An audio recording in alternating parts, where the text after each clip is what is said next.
Hello, and welcome to another episode of Under the Shadow of the Cross.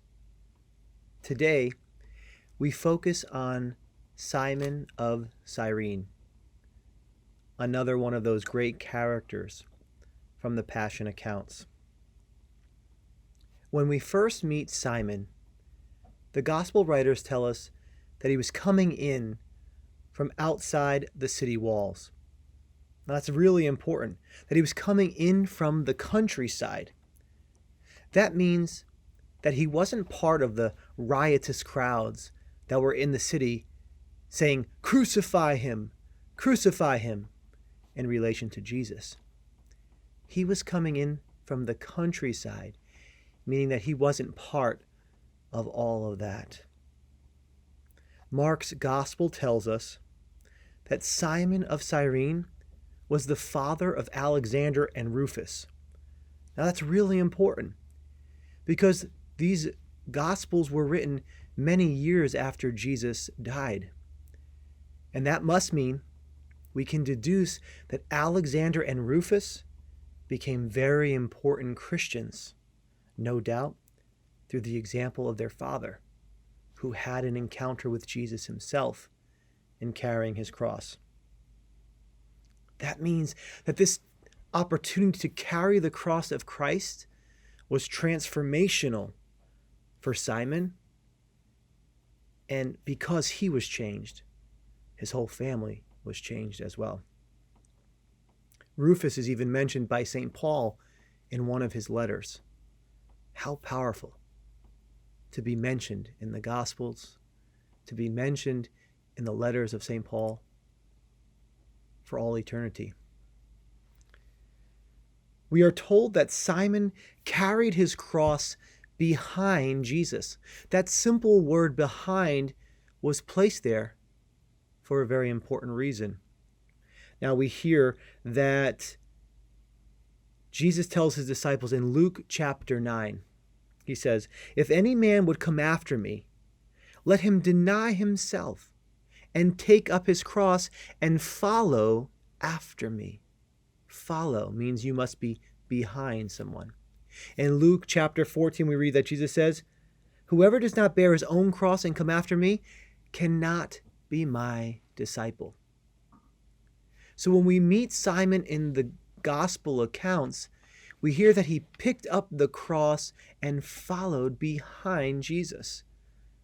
There's a hint there for us that this carrying of the cross helped him to become a disciple of Jesus Christ.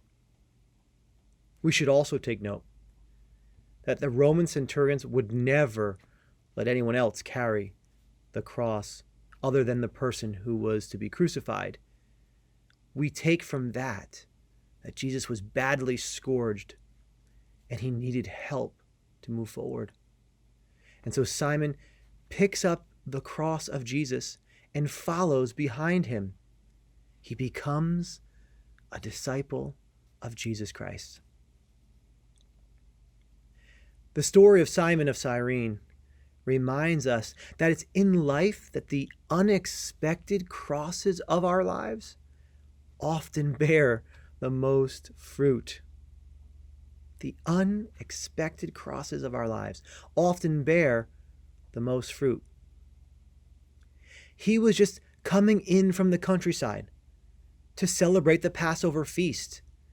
He was on his way to worship God, and he met God himself and had a transformational encounter with him, the Son of God. It was through those unexpected crosses in his life that he was transformed. And how about you? How about me? Right now we live in a world that's facing a pandemic, the coronavirus. We live in a world where we cannot worship at Mass on Sunday, where we cannot receive the sacraments because the churches are closed or we are sheltered in place. It must be an unexpected cross for all of us. And yet, it's in the unexpected crosses of life that can bear the most fruit. How will you allow this unexpected cross to transform your life? Will you pick up this cross and follow after Jesus? Will I pick up my cross and follow after Jesus? Because if you do, if I do, our lives will be transformed forever, just like Simon of Cyrene. For we all fall under the shadow of the cross. Thank you for joining us again for another episode of Under the Shadow of the Cross. Please stay tuned for another great episode tomorrow. God bless you.